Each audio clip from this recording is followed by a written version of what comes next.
Pemirsa, Anda masih bersama kami dalam Berita Lampung. Bagi Anda yang baru bergabung, berikut Berita Lampung pilihan hari ini.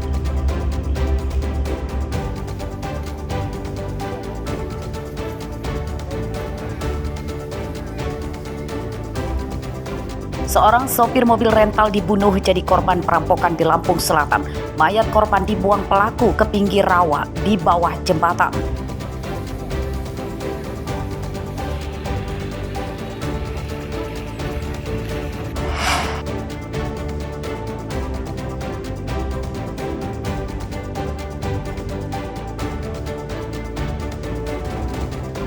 Kawanan pencuri motor menggasak 3 motor sehari di Bandar Lampung.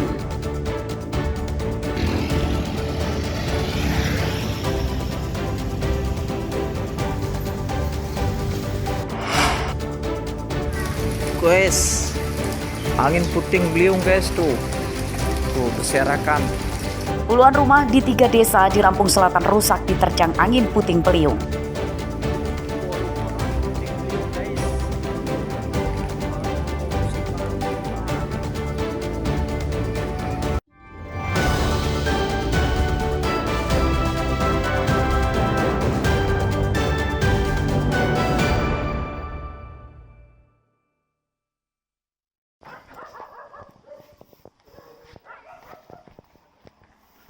Tim khusus anti bandit Polres Metro Senin dini hari meringkus seorang pencuri motor di Batanghari Nuban, Lampung Timur. Tersangka bernama Ahmad Iwan Saputra, umur 27 tahun ditangkap saat sedang tidur di kamarnya. Tersangka merupakan anggota sindikat pencuri yang menyasar sepeda motor jemaah masjid saat sholat subuh. Sindikat tersebut diduga berjumlah lebih dari 2 orang dan teman-teman tersangka kini masih buron. Sejak November 2024 lalu, kawanan tersangka sudah berhasil menggasak 5 motor jemaah masjid di Metro. Polres Metro mengamankan AIS 27 tahun dengan alamat Lampung Timur dengan perkara surat. Udah berapa TKP Bu dan spesialis apa Bu? TKP-nya sudah 5 dari tahun November 2024. Spesialis pencurian di masjid katanya Bu. Ya, spesialis pencurian di masjid pada waktu subuh.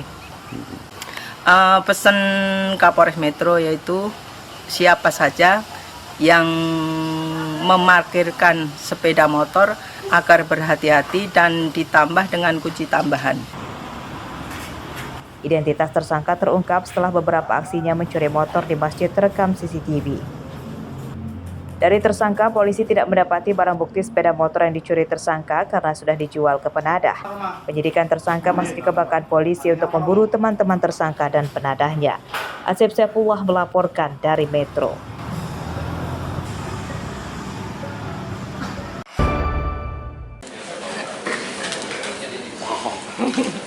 Kasus penyelundupan narkoba dari Sumatera ke Pulau Jawa masih tinggi, terbukti dari banyaknya kasus yang dibongkar oleh Polres Lampung Selatan selama 3 bulan terakhir.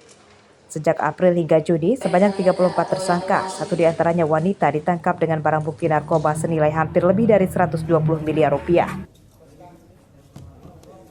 Rincian narkoba yang disita hampir 200 kg sabu-sabu serta 276 kg ganja. Menurut polisi, sabu-sabu yang disita diungkap dari 6 jaringan berbeda, namun mereka seluruhnya terafiliasi dengan jaringan narkoba di luar negeri. Para tersangka ditangkap di Seaport Introduction di pintu masuk Pelabuhan Bakauheni.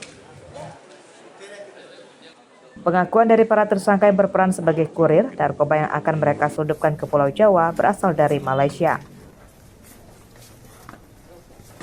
Ini ada barang bukti sabu dan ganja. Untuk sabu itu sebanyak 119,91 kg dan ganja ini 276,4 kg. Ini hasil kegiatan kita, kegiatan rutin ditingkatkan selama bulan April sampai dengan bulan Juni 2025. Memang banyaknya kita pengungkapan di Seaport Bakauheni di. Ya, kurang lebih sebesar 120 miliar lebih ya. Untuk barang bukti yang kita lakukan penyitaan ya pada bulan April sampai dengan bulan Juni 2025 ini ya, untuk jumlah jiwa yang bisa kita selamatkan dari jumlah barang bukti yang ada kurang lebih sebanyak 578.000 jiwa ya kita bicara. Jumlah tersangka semuanya berapa? Berapa tadi? Ada 38. Setelah memiliki hukum tetap, ratusan kilogram sabu-sabu dan ganja dimusnahkan di halaman Mapolres Lampung Selatan. Sabu-sabu dimusnahkan dengan cara dilarutkan ke dalam cairan pembersih lantai dan di blender yang kemudian cairan sampahnya dikubur. Lalu ganja dimusnahkan dengan cara disiram solar dan dibakar. Aris Susanto melaporkan dari Lampung Selatan.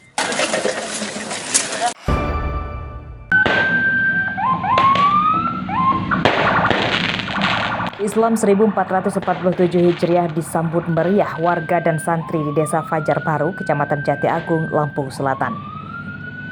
Setelah salat Isya di Padepokan Sailandra, warga dan santri kemudian menggelar doa bersama dan dilanjutkan dengan pawai obor di jalan raya. Pawai diikuti anak-anak hingga orang dewasa dengan membawa berbagai replika kendaraan hias. Pawai kian meriah dengan lantunan sholawat di sepanjang jalan. Pawai obor tersebut digelar sebagai ungkapan rasa syukur dan sukacita atas datangnya Tahun Baru Islam serta sebagai ajang silaturahim antar warga. Rumahnya, nambah mobilnya, yang insya Allah juga barokah hidupnya, dinaikkan derajatnya, jauhkan dari bala penyakit. Perayaan datangnya Tahun Baru Islam di Desa Fajar Baru kemudian diakhiri dengan pengajian. Mereka berdoa meminta keselamatan dan keberkahan yang melimpah di tahun 1447 Hijriah. Arsadi Saputra melaporkan dari Lampung Selatan.